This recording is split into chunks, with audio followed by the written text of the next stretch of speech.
Sir sir সবুজ আসছো? জি sir. এই নাম্বারটা রাখো, এটা হচ্ছে তোমার ভাবির নাম্বার। 500 টাকা রিচার্জ করবা, আর আসার সময় আমার লেগে হাকিমপুরি জর্দা দিয়ে একটা পান আনবা। তাড়াতাড়ি যাও।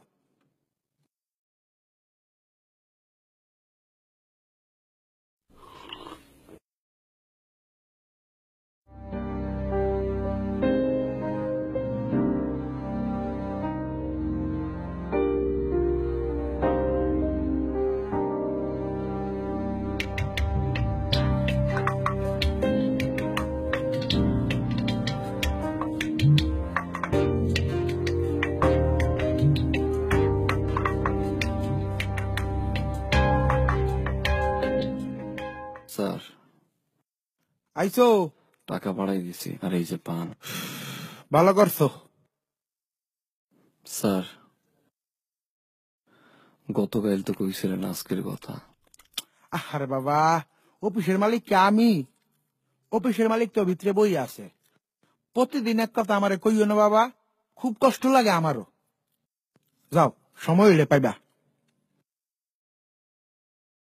ঠিক আছে। কোনো সমস্যা নাই, কোনো সমস্যা নাই, কাজ হয়ে যাবে। আইসো বুঝ, স্যারের রুমে 2 কাপ চা দিয়ে এসো। জি স্যার।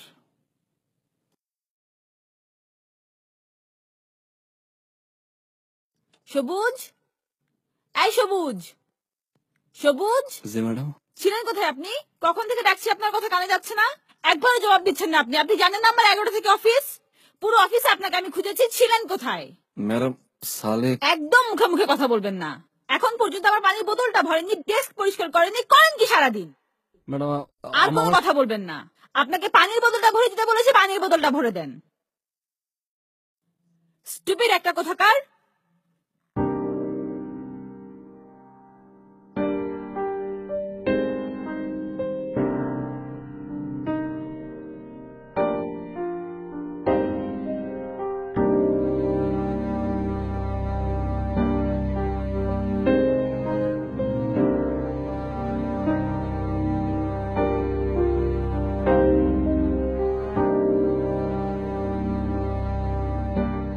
আপনি বাকি কাজগুলো জুনিয়রদেরকে দিয়ে দেন, আপনি এগুলো নিয়ে টেনশনই করবেন না, বুঝছেন?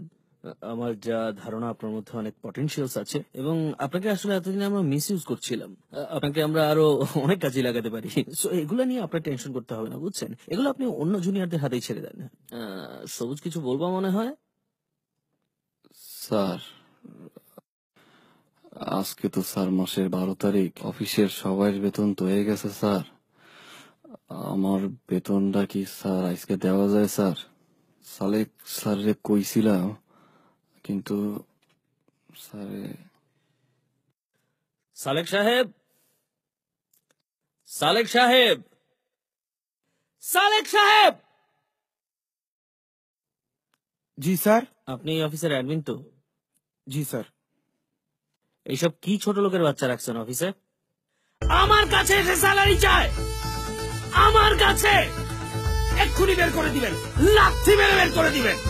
আমার কাছে এসে স্যালারি চায়, আবার আমাকে শোনাচ্ছে আজকে মাসের 12 তারিখ।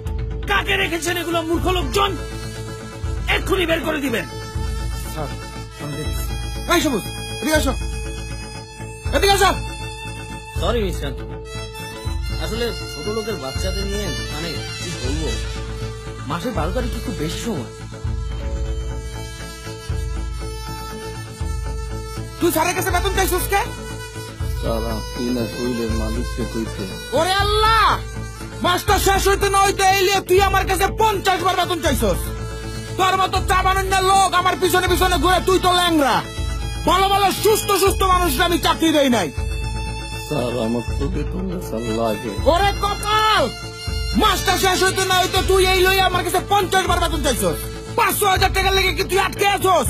500,000 টাকা তুই এই লই আমার কাছে কতবার চাইছস? আজকে তুই স্যারের কাছে গেছস। আমার যদি চাকরির কিছু হয় তোর আগামী মাসে লাখ থেকে আমি বাইর করে দিব। মনে রাখিস কথাটা, ছোট লোক। যা আমার লেগে একটা চা নিয়ে আয়।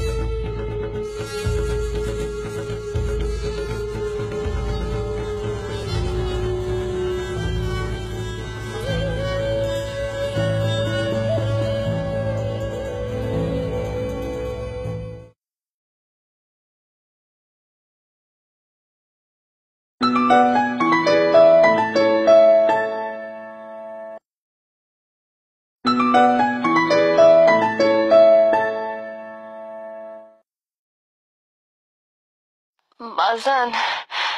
ব্যথাটা দি বাইরে গেছে, কেমন জানি লাগতেছে।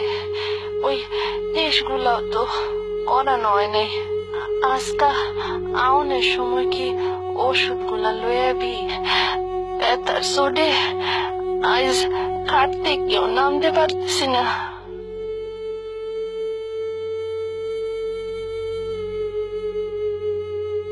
মা, আমগো মতো গরিবের কপালে মা আল্লাহ ওষুধ লেখছে, ওষুধ লেহে নেয় মা। অফিসের সবাই তোমার সবুজরে খুব আদর করে মা। আবার জিগাইল সহজ, তোমার বেতনটা 2 দিন পরে দিলে কি তোমার চলবে? আমি কইছি হ। বোতল একটু গরম পানি দিয়া মা বেতনটা ডাবাইও। যেমনি পারি না তোমার আমি ডাক্তার লই যাবো মা। মা দুবারের ভাতটা খাইও।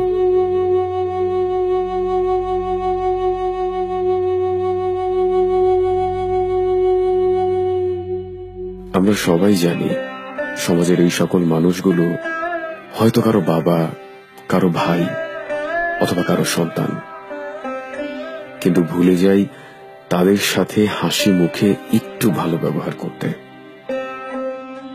আপনার চোখে এই মানুষগুলোর পারিশ্রমিক খুব সামান্য হলেও ওই সামান্য পারিশ্রমিকের উপর নির্ভর করে কয়েকটা প্রাণ। এই মানুষগুলোর জীবন সুন্দর করতে দরকার শুধু একটু হাসি মুখে ভালো ব্যবহার আর যথাসময়ে তাদের ন্যায্য পারিশ্রমিক। হাই, আমি মুশফিকার ফারহান। আমাদের এই ভিডিওটি করার পারপাস হচ্ছে মূলত সবাইকে সত্যের মুখোমুখি দাঁড় করানো। যদি এই ভিডিওটা আপনার একটু হলেও হৃদয়কে স্পর্শ করে, তাহলে অবশ্যই সমাজের এই শ্রেণীর মানুষগুলোর সাথে একটু ভালো আচরণ করবেন এবং অবশ্যই সাবস্ক্রাইব করতে ভুলবেন না।